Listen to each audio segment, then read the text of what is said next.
Hello friends, मैं Lalit Yadav TRE campus में आपका एक बार फिर से स्वागत करता हूं। उम्मीद है आप घर पर स्वस्थ होंगे।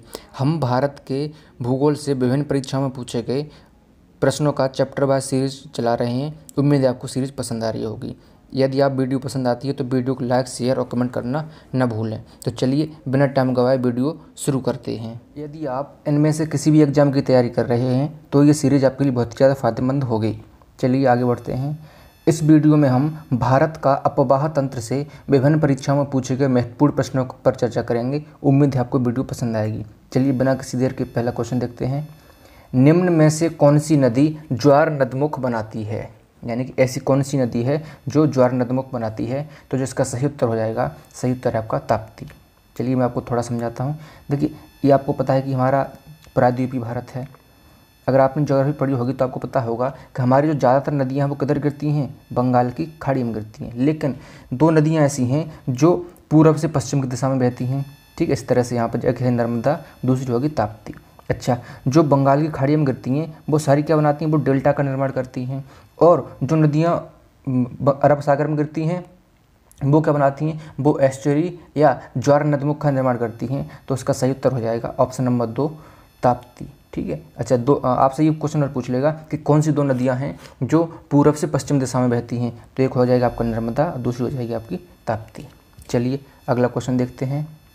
निम्न में से कौन भारत के लेक, देखिए थोड़ा सा मिस्टेक है, लेक नहीं लेक हो जाएगा, लेक डिस्ट्रिक्ट के रूप में जाना जाता है। यानी कि ऐसा कौन सा डिस्ट्रिक्ट है जो लेक डिस्ट्रिक्ट के नाम से जाना जाता है? इसका सही उत्तर हो जाएगा आपका ऑप्शन नंबर ए, नैनीताल। क्या हो जाएगा? Option number A, Nainital. अच्छा, क्यों जाना जाता है? क्योंकि यहाँ पर कई आपकी झीलें हैं, बहुत सारी झीलें हैं और ये एक बहुत ही ज़्यादा फेमस पर्यटन स्थल है। यहाँ पर कई लोग घूमने के लिए जाते हैं, इसलिए इसको डिस्ट्रिक्ट का नाम दे दिया, lake district. I hope clear हो गया होगा। चलिए अगला क्वेश्चन देखते हैं। कर्नाटक स्थित जोग प्रपात किस नदी पर है? यानी कर्नाटक में एक जोग प्रपात है, वो किस नदी पर बना हुआ, ये पूछा आपसे। इसका सही उत्तर हो जाएगा आपका कावेरी नदी। यानी कि कावेरी नदी आपसे पूछ ले इसकी ऊंचाई कितनी है? तो ऊंचाई हो जाएगी आपकी 253 मीटर। ठीक है, जोग जलप्रपात की बात कर रहा है ये, तो इसकी ऊंचाई है 253 मीटर। ठीक है, आपसे पूछ ले कहाँ पर हो जाएगा? तो कर्नाटक आपको क्वेश्चन में ही दिया है और कावेरी नदी पर है। कौन सा? जोग जलप्रपात। भारत की सबसे लंबी झील कौन सी है? भारत की सबसे लंबी झील कौन सी है? तो इसका सही उत्तर हो जाएगा आपका वेम्बनाड झील। ठीक है, कौन सी है? वेम्बनाड झील। ये झील इतनी लंबी है कि यहाँ पर बहुत सारी खेल प्रतियोगिताएं, जैसे नौकायन झील हो गई, ठीक है, जो नाव की दौड़ होती है, उसका आयोजन इसी झील में किया जाता है। ठीक है, चलिए अगला क्वेश्चन देखते हैं। निम्न में से कौन सी नदी ज्वार नदमुख एस्चुरी बनाती है? निम्न में से कौन सी नदी ज्वार नदमुख या एस्चुरी बनाती है? देखिए, मैंने आपको पहले क्वेश्चन में बताया था कि दो नदियाँ ऐसी हैं जो ज्वार नदमुख बनाती हैं, एक तो होता ताप्ती और दूसरी कौन सी है? नर्मदा। तो इस क्वेश्चन का सही उत्तर हो जाएगा आपका नर्मदा। ठीक है, चलिए अगला क्वेश्चन देखते हैं। मध्य भारत से निकलकर गंगा यमुना में मिलने वाली नदी निम्न में से कौन सी है? यानी कि निम्न में से ऐसी कौन सी जो मध्य भारत से निकलती है? ठीक है, मिडिल इंडिया से निकलती है, जो इसका सही उत्तर हो जाएगा आपका बेतवा। कौन सी नदी है? बेतवा नदी है। आपको पता होगा कि इस तरह से आपके मान ली गंगोत्री गंगा निकलती है, फिर यहाँ से आपको पता है कि यमुना आकर यहाँ पर इलाहाबाद में मिल जाती है, और इधर से आपको पता होगा बहुत, देखो 3-4 नदियाँ मिलती हैं, मैं वो सारी बता देता हूँ। सबसे पहले आपको मिलती है चंबल, ये चंबल नदी है। ठीक है, चंबल, बेतवा, यहाँ पर केन मिलती है, और यहाँ पर ये सोन नदी जाकर मिल जाती है गंगा में। ठीक है, ये सारी यमुना में मिलती है यहाँ पर, और ये जाकर डायरेक्ट सोन नदी गंगा में मिलती है। तो इसमें ऑप्शन देखिए आपको कौन कौन सी दे रखी है। ऑप्शन के लिए दे रखी है कौन सी? देखो, ये तो चंबल नदी है, ये बेतवा, केन और ये सोन। तो ऑप्शन में कौन सी है? तो ये दूसरी नदी जो हो जाएगी बेतवा। दक्षिण भारत से कौन सी नदी मिलती है जाके? बेतवा। ठीक है, चलिए अगला क्वेश्चन देखते हैं। निम्नलिखित में से एक नदी कौन सी है जो भ्रंट घाटी या रिफ्ट वैली से होकर बहती है? यानी कि ये पूछ रहा है कि रिफ्ट वैली से होकर बहने वाली नदी कौन सी है? तो जिसका सही उत्तर हो जाएगा नर्मदा नदी। कौन सी है? नर्मदा नदी। ये नदी है जो रिफ्ट वैली, आपको पता होगा कि यहाँ पर क्या है? विंध्याचल पर्वत है और यहाँ पर सतपुड़ा है, तो इनके बीच में से होकर बहती है और ये कहाँ जाती है? अरब सागर में जाकर गिरती है। ठीक है, चलिए अगला क्वेश्चन देखते हैं। दामोदर नदी को बंगाल का शोक क्यों कहा जाता है? जो दामोदर नदी है उसे बंगाल का शोक कहते हैं। क्यों कहते हैं इसे? ठीक है, देखिए, तो जिसका सही उत्तर है क्यों कहते हैं? क्योंकि इसमें तबाही मचाने वाली बाढ़ आती। देखो बाढ़ आएगी तो नुकसान होगा बहुत ज़्यादा, ठीक है। इसी वजह से कहते हैं कि ये क्या है, कि ये बंगाल का शोक है, बहुत ज़्यादा लॉस करती है, नुकसान पहुँचाती है, घाटा होता है वहाँ पर बहुत ज़्यादा। इसी वजह से क्योंकि इसमें बहुत ज़्यादा बाढ़ आती है, तबाही मचाने, बहुत ही भयंकर बाढ़ आती है। चलिए अगला क्वेश्चन देखते हैं। निम्न में से कौन सी नदी है जिसका उद्गम भारतीय क्षेत्र में नहीं है? यानी कि निम्न में से कौन सी ऐसी नदी है जिसका उद्गम भारत में नहीं है? देखिए इसका सीधा सीधा उत्तर हो जाएगा, आपको पता होगा ब्रह्मपुत्र। कौन सा है? ब्रह्मपुत्र। आपको पता होगा कि चीन के पास से ग्लेशियर है चेमायुंगडंग हिमानी, वहाँ से निकलती है, तो ये चीन में पड़ता है, तिब्बत में जाके, ठीक है, वहाँ से निकलती है ब्रह्मपुत्र। बाकी जो तीनों नदियाँ हैं ये सारी कहाँ भारत से ही निकलती हैं। चलिए अगला क्वेश्चन देखते हैं। प्रायद्वीपीय भारत की सबसे लंबी नदी कौन सी है? प्रायद्वीपीय भारत की सबसे लंबी नदी कौन सी है? तो जिसका सही उत्तर हो जाएगा, आपको पता होगा कि जो इसका सही उत्तर है वो है आपका गोदावरी। कौन सी है? गोदावरी। अगर आपसे पूछ ले इसकी लंबाई कितनी है तो हो जाएगा इसका 1465 किलोमीटर, ठीक है, 1465 किलोमीटर। अच्छा, जो गोदावरी नदी है इसकी लंबाई और इसकी आयु के आधार पर इसको क्या कहते हैं? दक्षिण भारत की गंगा भी कहते हैं इसको, ठीक है। आपसे क्वेश्चन पूछेगा कि दक्षिण भारतीय गंगा, तो कौन सी नदी? यही हो जाएगी गोदावरी नदी। क्यों? क्योंकि दक्षिण भारत की सबसे लंबी नदी है और लंबाई के हिसाब से आपको पता होगा जो गंगा नदी है वो भी भारत की सबसे लंबी नदी है, ठीक है। उसी के अनुसार इसको दक्षिण भारत की गंगा भी कह देते हैं, क्योंकि दक्षिण भारत की सबसे लंबी नदी है। चलिए अगला क्वेश्चन देखते हैं। अलकनंदा और भागीरथी नदियों के संगम को किस नाम से जाना जाता है? जो अलकनंदा है और भागीरथी है, इन जहाँ पे ये दोनों नदियाँ मिलती हैं उसे क्या कहते हैं? तो जो इसका नाम हो जाएगा, इसका आंसर हो जाएगा देवप्रयाग। कहाँ पर मिलती हैं? देवप्रयाग, ठीक है। में ब्रह्मपुत्र नदी को किस नाम से जाना जाता है? यानी कि तिब्बत में, यहाँ पर थोड़ा मिस्टेक होगी, तिब्बत में यहाँ पर आप तिब्बत कर लेना अपनी। तिब्बत में ब्रह्मपुत्र नदी को किस नाम से जाना जाता है? तो इसका सही उत्तर हो जाएगा सांगपो। किस नाम से जाना जाता है? सांगपो। चलिए अगला क्वेश्चन देखते हैं। जोग जलप्रपात किस नदी पर स्थित है? जोग जलप्रपात किस नदी पर स्थित है? तो इसका सही उत्तर हो जाएगा शरावती नदी पर। किस पर? शरावती नदी पर, ठीक है। तो चलिए अगला क्वेश्चन देखते हैं। ये आपको याद रखना और कुछ नहीं हो सकता इसमें, ठीक है, आपको याद बार बार रखना पड़ेगा और याद हो जाएगा। भारत की किस नदी को वृद्ध गंगा भी कहा जाता है? भारत की किस नदी को? देखिए मैंने बताया था कि जो दक्षिण भारत की सबसे लंबी नदी है गोदावरी, इसी को इसकी लंबाई के आधार पर क्या कहते हैं? दक्षिण भारत की गंगा कहते हैं। चलिए अगला क्वेश्चन देखते हैं। प्रायद्वीपीय भारत की कौन सी नदी अरब सागर में नहीं गिरती है? प्रायद्वीपीय भारत की कौन सी नदी अरब सागर में नहीं गिरती है? देखिए जो आपको पता होगा कि जो नर्मदा नदी है कहाँ गिरती है जाके? नर्मदा। अच्छा, इसमें ऑप्शन में थोड़ी सी मिस्टेक हो गई है, चलिए छोड़ते हैं इसे। पश्चिम भारत में अरब सागर की ओर ना बहने वाली नदी कौन सी है?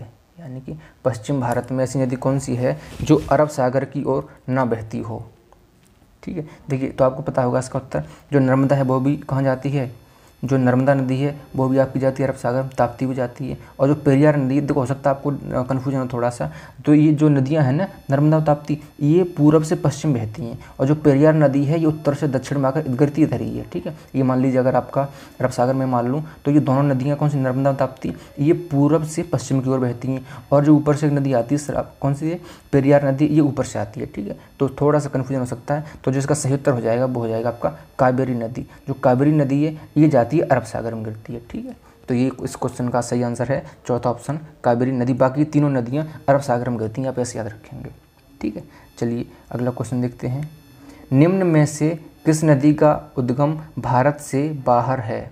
निम्न में से किस नदी का उद्गम जो है वो भारत से बाहर है? देखिए पीछे भी आया था ये क्वेश्चन, शायद वही रिपीट हो गया है, तो इसका सही ऑप्शन हो जाएगा ऑप्शन नंबर ए, ब्रह्मपुत्र। आपको पता है कि ब्रह्मपुत्र जो है वो कहाँ से निकलती है?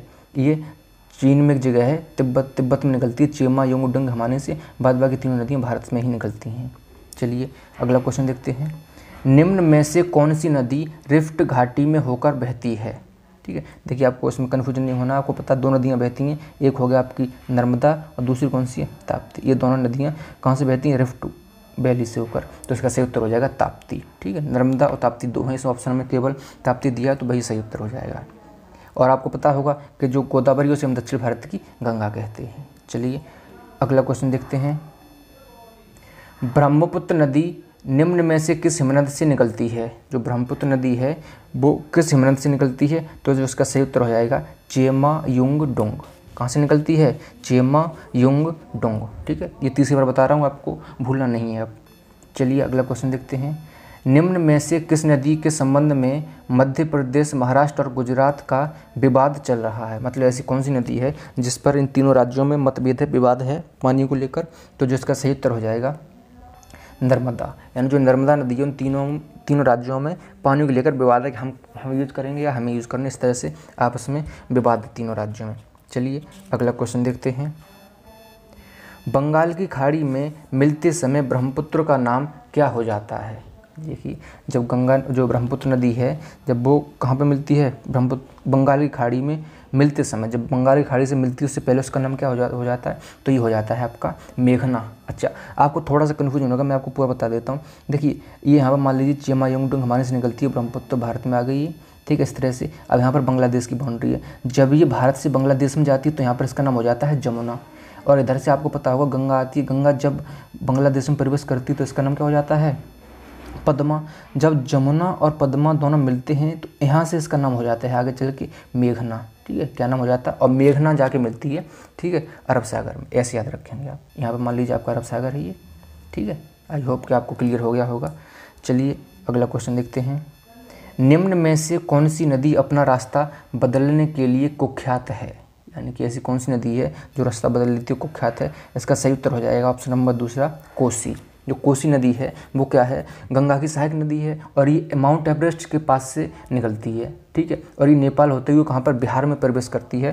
ठीक, जब बिहार में प्रवेश करती है तो क्या है, बीच में ये क्या बहुत ज़्यादा मलबा लेकर आती है तो ये रास्ता बदलती रहती है बार बार, इस तरह से ये तो बहुत ही ज़्यादा वहाँ पर जाकर पानी इधर उधर फैला देती है, जिससे कि बहुत ही ज़्यादा नुकसान होता है वहाँ पर और बाढ़ की स्थिति बनी रहती है, ठीक। और जीवन अस्त व्यस्त हो जाता है, इसी वजह से इसको बिहार का शोक भी कहते हैं, कोसी नदी को, ठीक है। चलिए अगला क्वेश्चन देखते हैं। भारतीय मरुस्थल की सबसे महत्वपूर्ण नदी कौन सी है? भारतीय मरुस्थल की, जो मरुस्थल भारत का, उसकी सबसे महत्वपूर्ण नदी है, इसका सही उत्तर हो जाएगा लूनी नदी।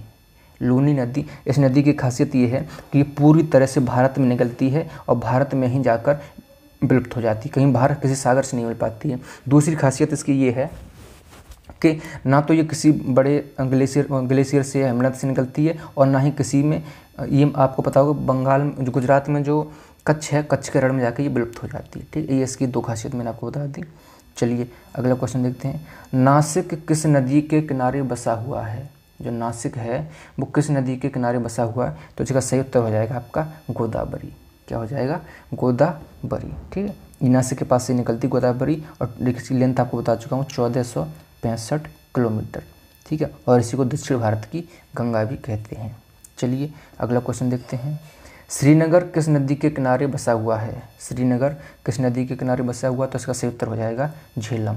किस नदी के किनारे? झेलम। ये आपको याद रखना पड़ेगा, ठीक है। जैसे नासिक तो गोदावरी, और आपसे पूछ लेगा श्रीनगर तो ये हो जाएगा झेलम। इस तरह से आपको बहुत सारे राज्यों का पूछ सकता है, बहुत सारे शहरों का पूछ सकता है कौन सा शहर किस नदी के किनारे बसा हुआ है, तो आपको याद रखना पड़ेगा, ठीक है। चलिए अगला क्वेश्चन देखते हैं। इंदिरा गांधी नहर के लिए जलाशय से किस नदी पर बनाया गया? यानी जो इंदिरा गांधी नहर है उसके लिए जो जलाशय बनाया गया है वो कहाँ पर बनाया गया? जलाशय है यहाँ पर, ठीक है, जलाशय।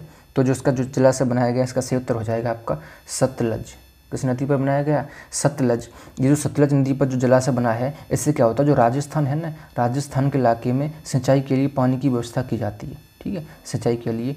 और जो राजस्थान में जो हरित क्रांति आई है वो इसी की वजह से संभव हो पाई, क्योंकि वहाँ पानी की उपलब्धता पूरी कराई जाती है, ठीक है। चलिए अगला क्वेश्चन देखते हैं। कावेरी जल बंटवारे के लिए निम्न में से किन दो राज्यों के बीच विवाद है? जो कावेरी है उसके लिए किन दो राज्यों में विवाद है? तो जिसका हो जाएगा सही उत्तर कर्नाटक और तमिलनाडु। यानी तमिलनाडु और कर्नाटक के बीच में विवाद है, ठीक है। इन दोनों, मतलब ये समस्या है कि मतलब हम पानी यूज़ करेंगे, हम ज़्यादा पानी यूज़ करेंगे, इसलिए इनमें विवाद की स्थिति बनी रहती है इन दोनों राज्यों में। चलिए क्वेश्चन देखते हैं। मानसरोवर झील कहाँ स्थित है?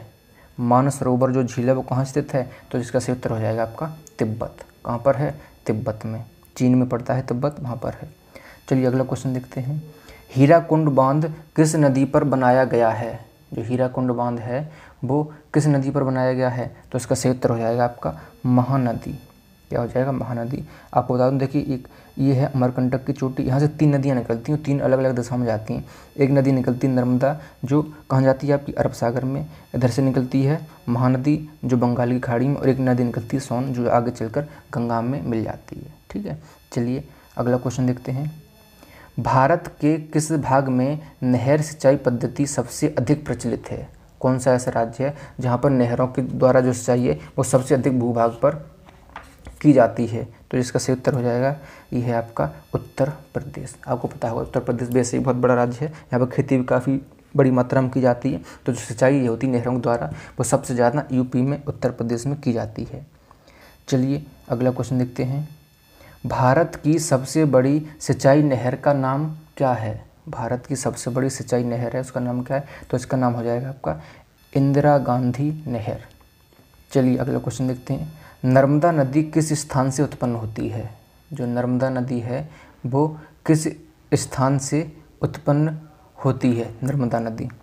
चलिए, तो जो इसका सही उत्तर हो जाएगा, ये हो जाएगा आपका नर्मदा नदी है ना, तो ये है आपका अमरकंटक। बताया था ना, नर्मदा अमरकंटक से 3 निकलती हैं, कौन कौन सी? नर्मदा और महानदी और सोन नदी।